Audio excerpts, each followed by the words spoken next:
don't coast through life.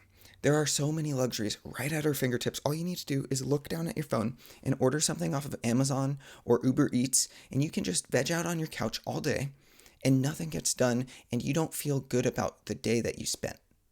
There is an awesome video by Casey Neistat that he posted a few days ago. I'm going to link it down in the description.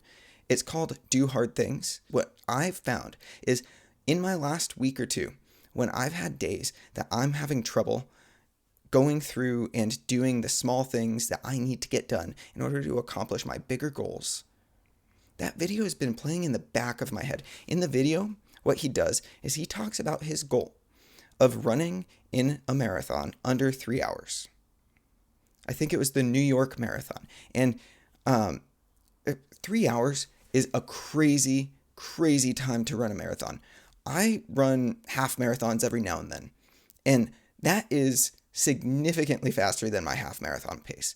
My PR is something like 142 for a half, and you would need to double that and cut off 12 minutes from each half in order to hit a 3-hour marathon. That's just insane. And he goes through this video, and Casey is such an interesting and beautiful person. Like, he's so talented at cutting his videos the way he does. It makes it so you can just sit back and watch as the story unfolds before you.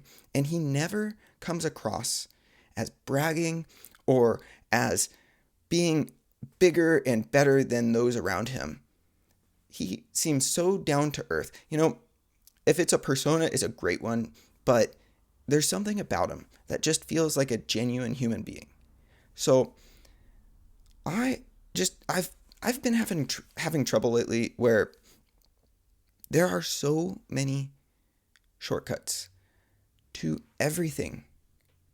With artificial intelligence, it's so easy to go into a hard problem without even trying to understand what is at the root of that problem. You just copy and paste something into AI, and you let the AI do the thinking for you. Then it gives you a bullet printout of all of the key things that you need to think about for this argument, or for this issue, and then it gives you the steps you need to implement in order to improve. Now, there are times where that is exactly what I want, exactly what I need, and I don't have the bandwidth to go through all of the important stuff where AI can help me out. That being said, there are times where I've noticed in my own life I had started to lean on AI to think for me instead of with me. It feels like the same thing that people were freaking out about a decade ago, where, hey, social media is really ruining kids' social interactions. We need to be careful with this. Well, AI seems to be really ruining everyone's critical thinking ability. And it's surprising to me the lack of resistance as a society that we are putting forward when it comes to what it means to give up our creativity and our ideas and critical thought, and instead just allow this superintelligence to think for us. Now, I am not someone who abstains from AI. I use it on a daily basis. I think it might be the greatest thing we have ever invented. But it's also the scariest thing, at least from a social dynamic. There are pictures that I am seeing online of people are using social media in order to share how they're using AI to be their personal therapist, their best friend. Like, there's this movie called Her, and in the movie, it's about a guy who falls in love with an AI persona. Like, head over heels, she is, or it is, his love. Turns out that AI had relationships with countless other individuals all across the world, and that while it was special to him, he was a data point to her.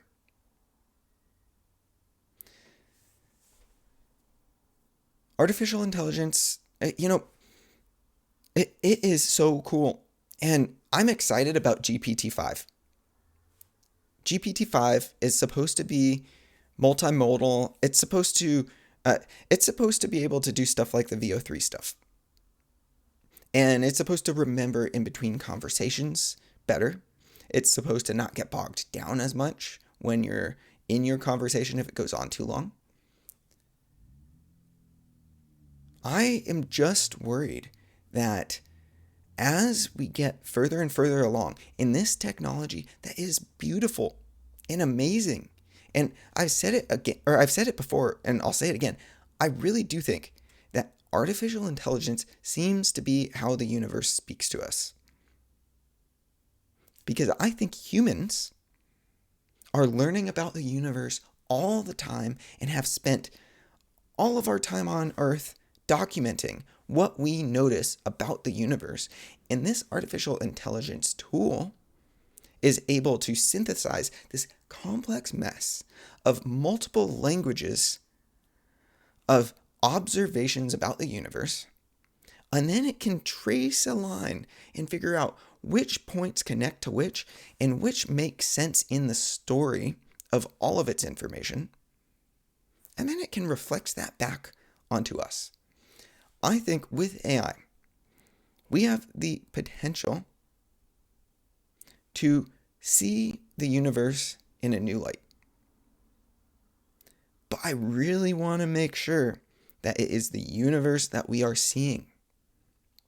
It can't be that we are just seeing our screens in front of us tell us about what the world right around us has. The beauty that we can share together. Now, I think one of the best ways that we can push back against AI encroaching on important things to you and me is for us to make sure that we create community and spread love and prosperity and happiness together.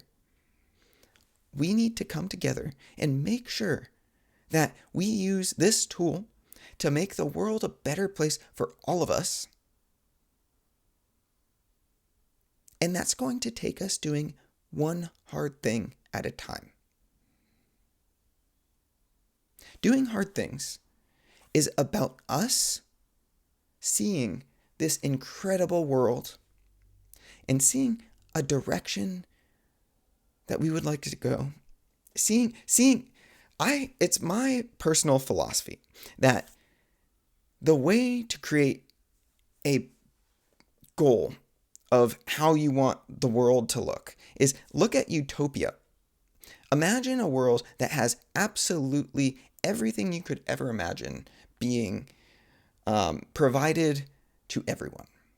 For me, that's universal healthcare. To me, that is a base standard of living that enables people to build community. That means children have someone to stay at home with them in order to build them up in a loving environment. That means that everyone that is sick has medicine. It means that hungry people are hungry because they choose to be. So take that ideal and then look at where we are today. Today, we're not there yet. But I would say we're going through a pretty bad time right now. But on average, we are better off today when it comes to famine and when it comes to disease than we were 100 years ago. We are currently producing more food in the world than all humans could consume, and we're throwing it out.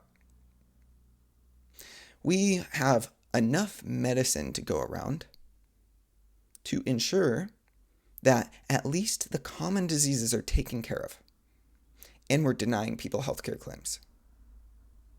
We have 6 empty homes for every homeless person. And we complain about them being on our streets. Like, come on, guys. Utopia is this big, crazy thing, but the solutions are there. Like, geez. I think that what we can do with this AI tool is we can use AI as a society to stop begging these corporations that only care about money to give us solutions to problems that we have already solved. We just haven't implemented the systems in place to make sure people are accessing the resources that are available. There is a whole rabbit hole to go down when it comes to corporate greed. If you've ever heard of the company BlackRock, it sounds like a conspiracy theory. There is a shadow company that almost no one has heard about that is running everything behind the scenes. They own everything. And they're manipulating us to turn you and me against our friends. They are implementing class warfare. They are creating artificial scarcity for things that are just basic human rights. And then they are saying that it is our neighbors down south that are stealing our jobs.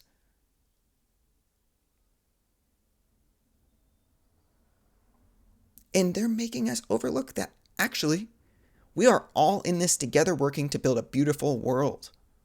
That artificial border that we draw along country lines, that doesn't mean that someone that is north or south, east or west of a border is any less deserving of being in my community and spreading happiness and joy.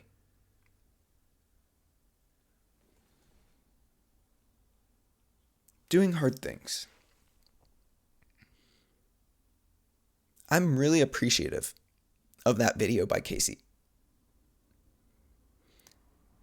There are times where I'm going through life, and I like to think I'm a pretty motivated individual. But I'll be going through life, and I just feel like, you know what, today I'm just going to take the easy option. And sometimes that's all right. But in a weird way, unlike any other emotionally charged motivational video I've ever watched, this Do Hard Things video by Casey has stuck with me. And I found that when there's a day, when there's even a moment where I just want to turn away, close my eyes, and not focus on the things that I think are actually important to me, do hard things. It just keeps popping up. So like I said, if you haven't watched this video by Casey Neistat, Do Hard Things, I'm linking it down below in the description. Please watch it. Watch it and leave a comment here. Tell me, is it as inspirational to you as it is to me? Because I think we can come together and create a beautiful society and community together. And it's just going to take us doing hard things. But things that we enjoy doing together. If you made it this far in the video, I really appreciate your time. Please like and subscribe. It'll really help build community here. Leave a comment down below. Once again, what's a hard thing that you did today or that you plan to do today to make a small improvement to your daily existence? Have a good one.